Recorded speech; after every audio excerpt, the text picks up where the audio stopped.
Welcome to Straight Talk with me, Noel Lee. This is podcast number 2, the show where we chat with content creators and ordinary people with critical views on events that affect our lives.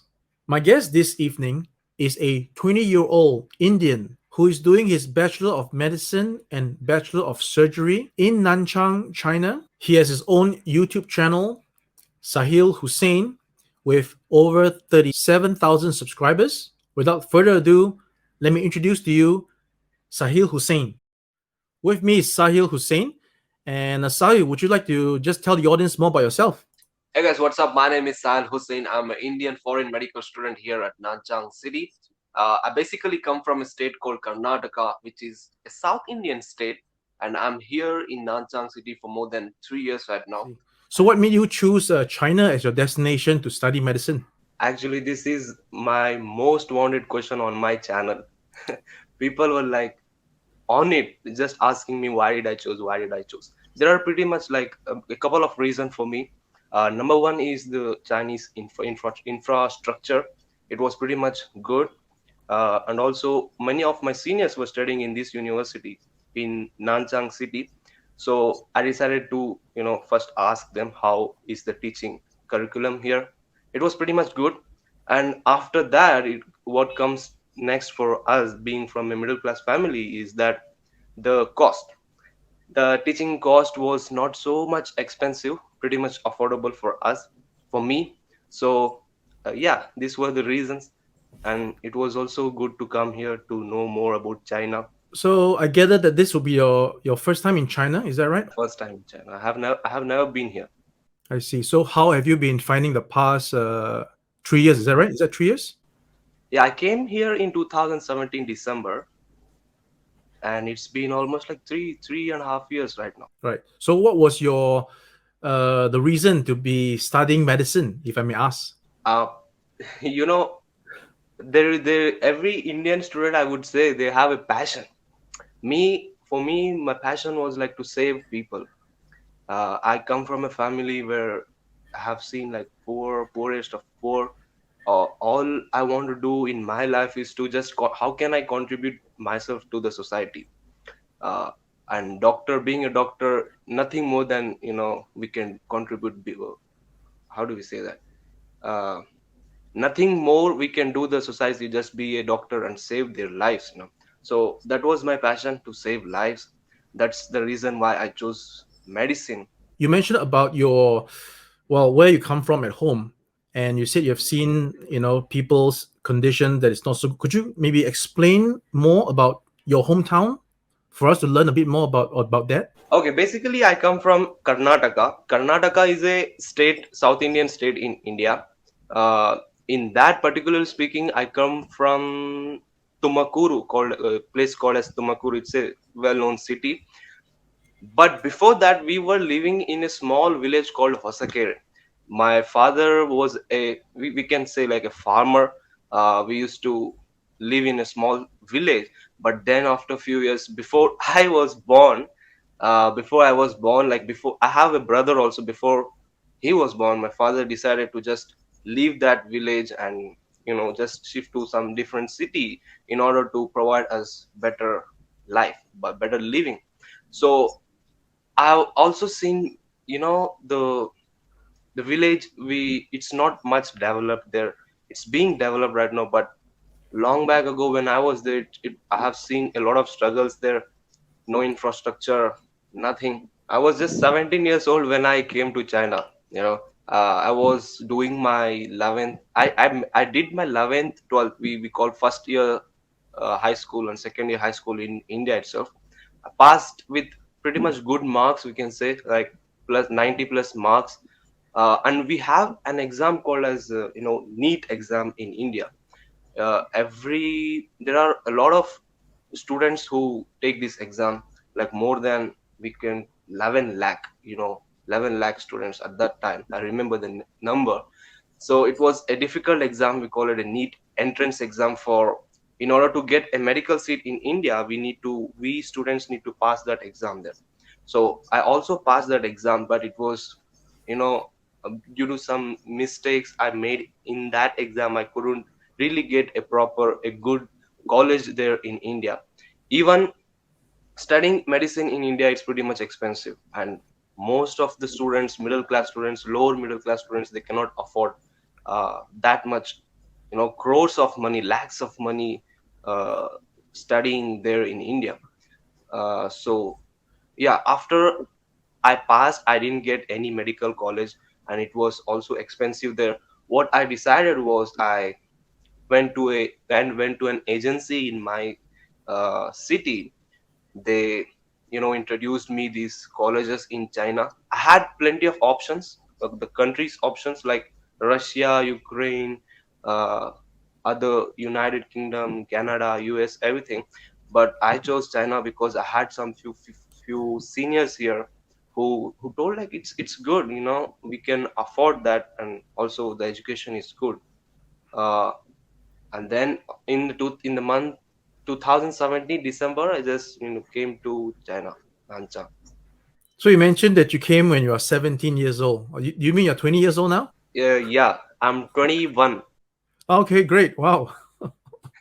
I'm like I twice have your spent age. my most precious years in China. And actually, the fun fact is, it's been more than 3 years I haven't been back to India. Okay. So the next question I wanted to ask you is, what made you want to start your own YouTube channel? That's a really good question. I wanted to expose myself to the world, and keep. I want to explore more.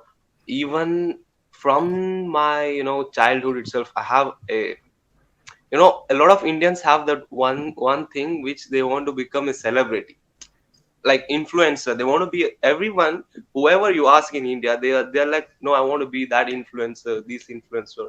Even I had the same motivation, passion with me, that I need to go in this direction. I want people to know me, recognize me, and I like making content. To be honest, making vlogs on my channel was not the first thing which I was doing. Before this, I used to make motivational videos.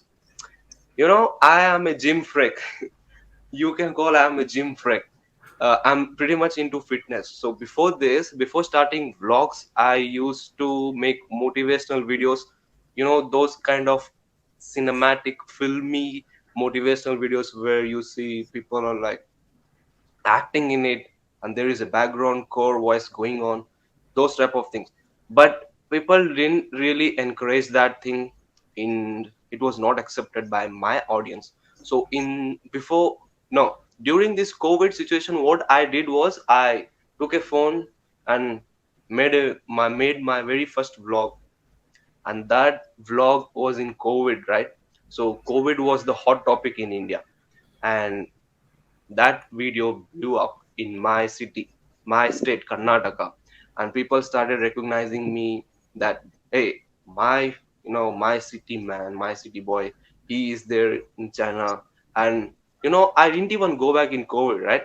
Many of my friends, they were thinking to go back, and they also went back, and I stayed back here, and that made many people to know me. There were news reporters, news channels, everyone who came to me for interviews. That's how my channel grew. People really supported what I made, vlogs during COVID.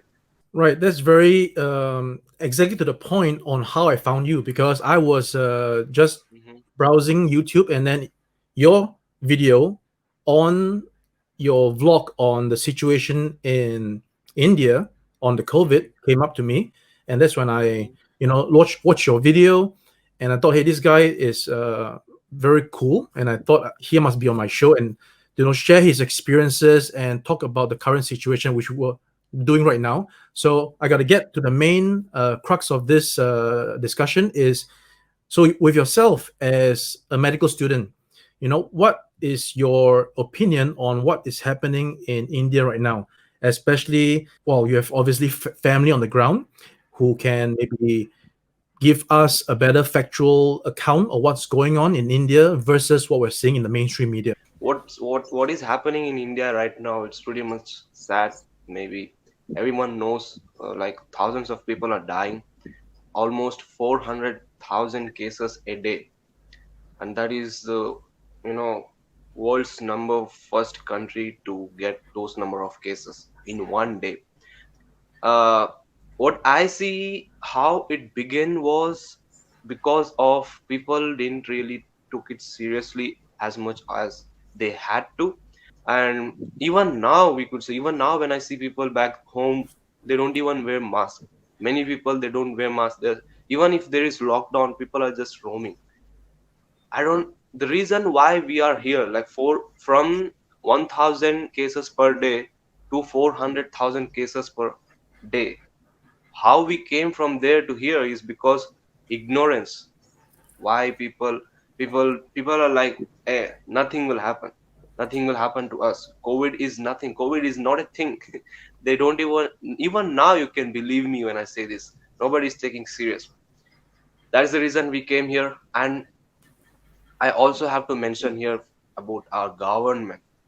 you know uh, I don't know if I will get into controversy with speaking about this, but I have to mention that if government had taken a serious action before, when this COVID curve was almost going flat, if they had prepared, like, of oxygen, of hospitals, like if they even started building some hospitals for, like, to just to be prepared for the second wave, this won't be happening, right? Some other way, even our government ignored it.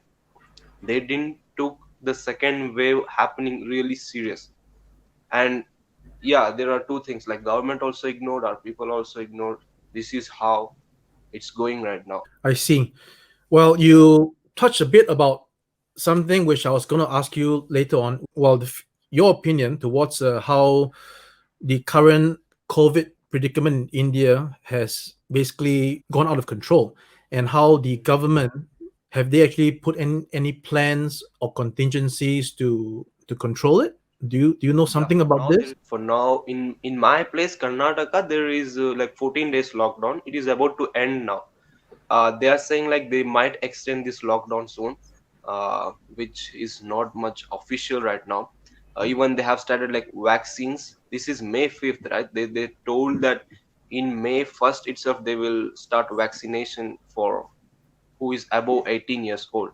Before it was just for more than 40, 45 plus, right?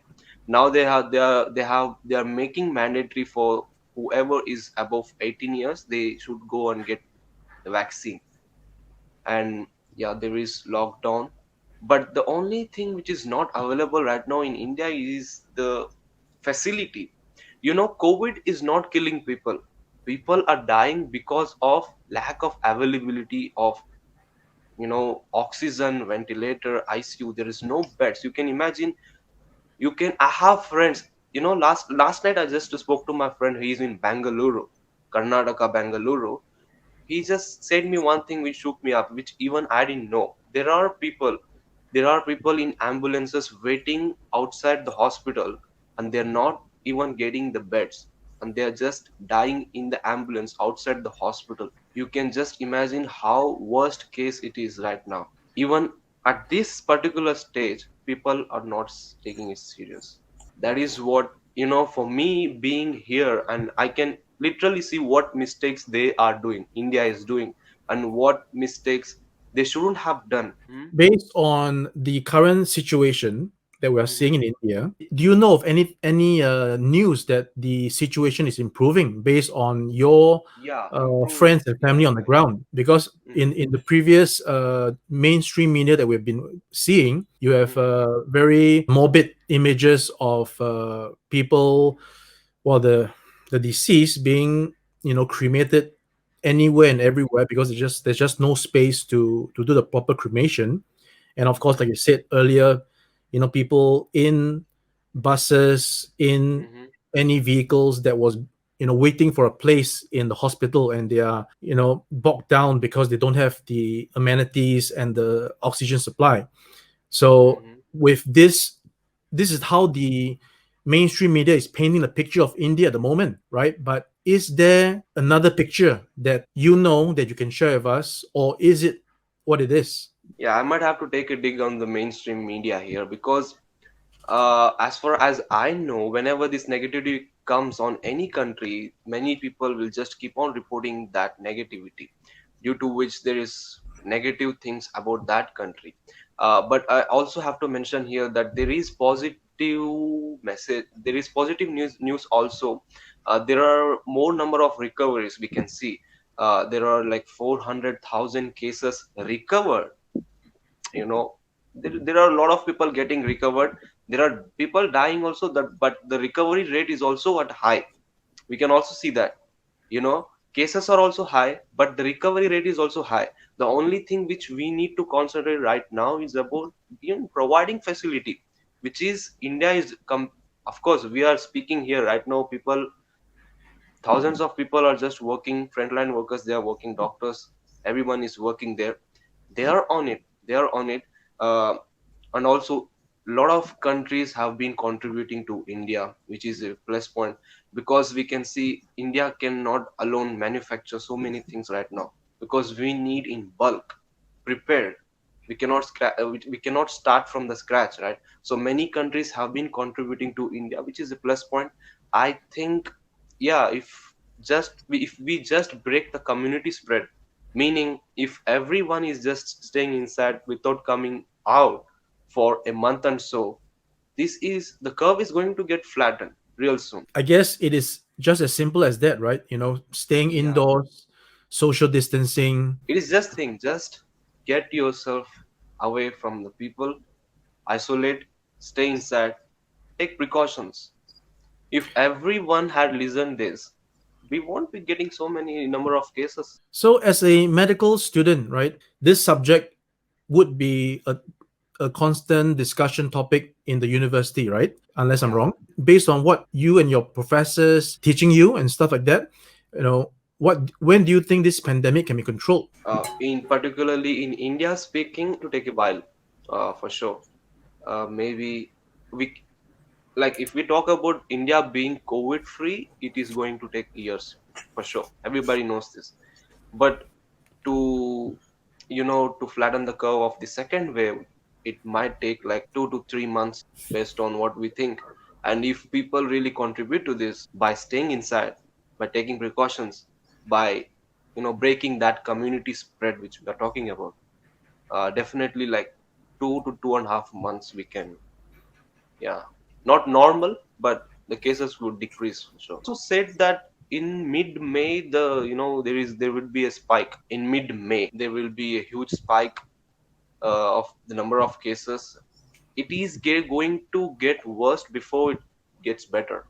It's always like this, it will get even worse, but eventually, it might take a while, like 2 to 3 months, which I think. Okay, we hope that things will get better as soon as possible, because over in Singapore as well, my hometown, there was Mhm. also a bit of a spike of cases. But Singapore, is it all right now?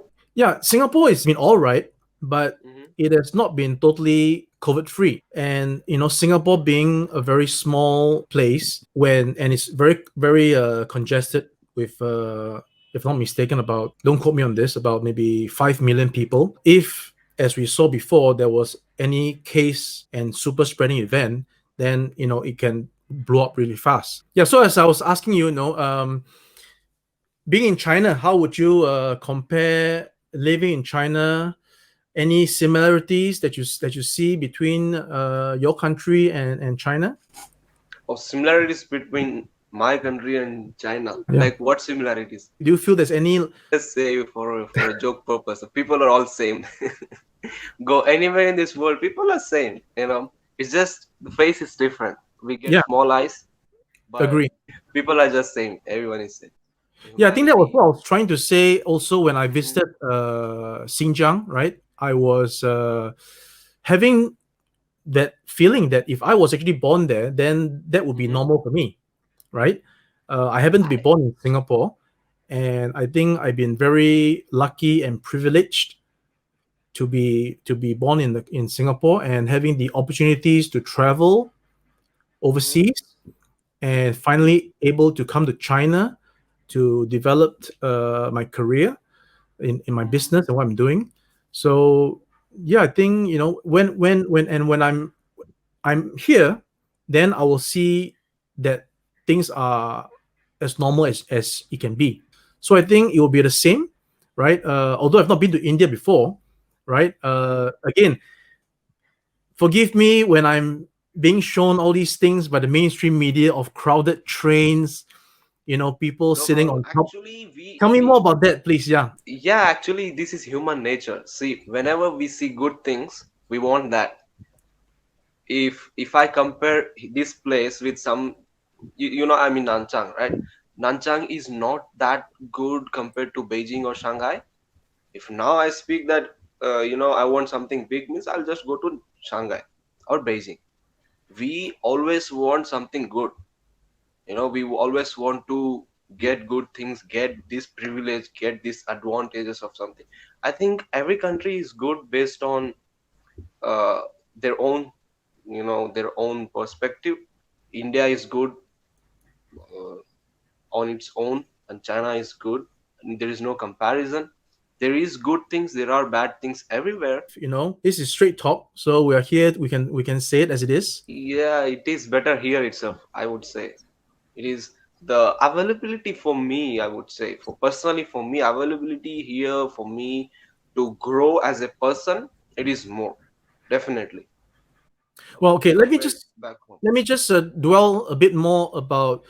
Okay, I want to hear more about India because I've not been to India, and like I said, my perception of India, the from what I saw in Mission Impossible, you got, is that Delhi that they had?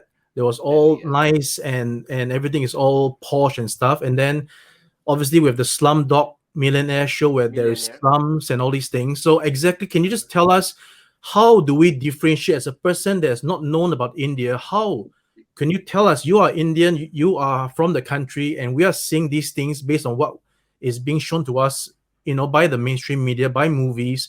But what is it really in India? Tell me. India is love. See, as I told you before, there is hate, there is love, there is good, there is bad everywhere. If I start comparing a good place with a really, really poor infrastructure place, India would be in bad eyes. Like I would be degrading India. I'm saying like, oh, India is this place. If mainstream media, whichever media is just portraying the bad things going on in India, India will look bad. The moment you portray good things from any country, that country would definitely be, it will look like a good country, right? There are a lot of good things, there are a lot of good people, there are a lot of good places, good historical places everywhere in India. But unfortunately, many people, many social media, many mainstream, they won't report. So if you ask me, India is a really good country, but there are bad places, there are good places. Right on point. I agree with you fully. Um, I will definitely want to make a trip to India. So if I were to go to India, where do you suggest would be the first place I go? Come to my hometown, man. I would be happy to take you to my hometown, Karnataka. Just come there. It's in South India, right? There are a lot of beautiful places in Karnataka. Just come there. You'll have a blast there. Just don't. Yeah, I think I need to, address this to the people. Like, just don't, be fooled by the people, by media. There is, as I said it before, there are a lot of good people everywhere. Even if here, right, there are mainstream media, Western media, who is, saying bad things about also Xinjiang, also this place.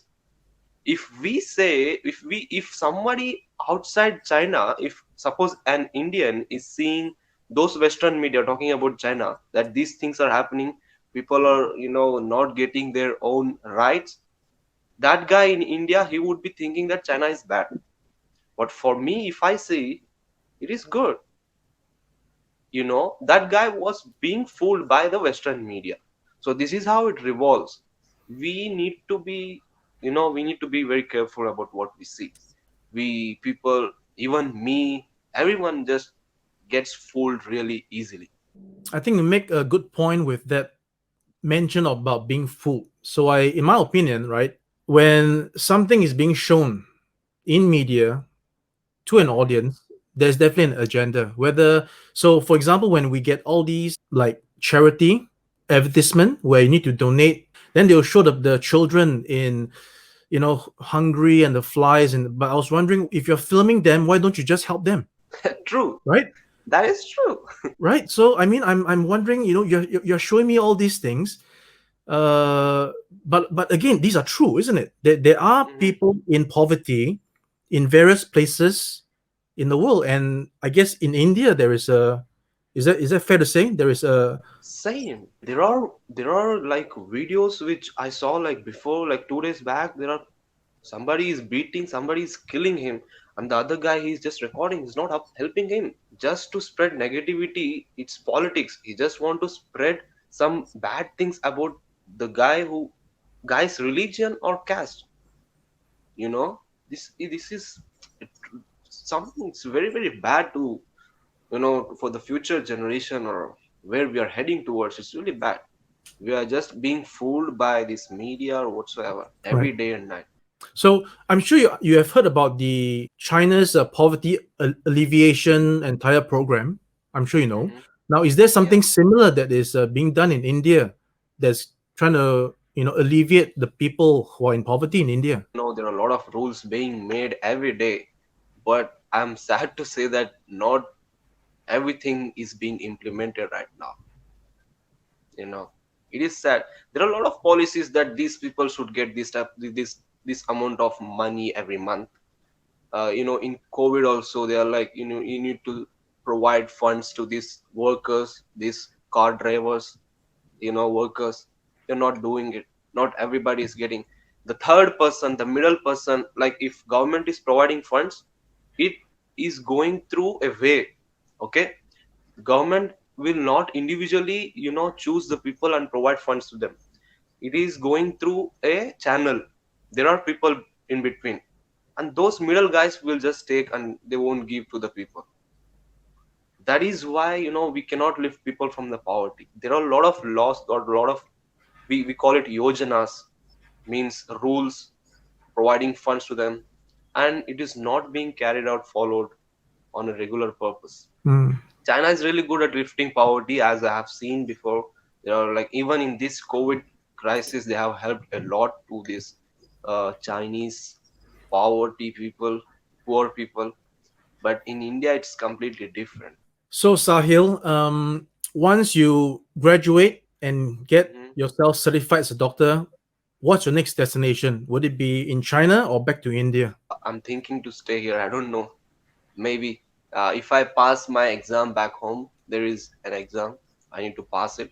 If I pass it, hopefully I'll go back and work there. If not, maybe I'll do my post graduation in some other country or here. We never know.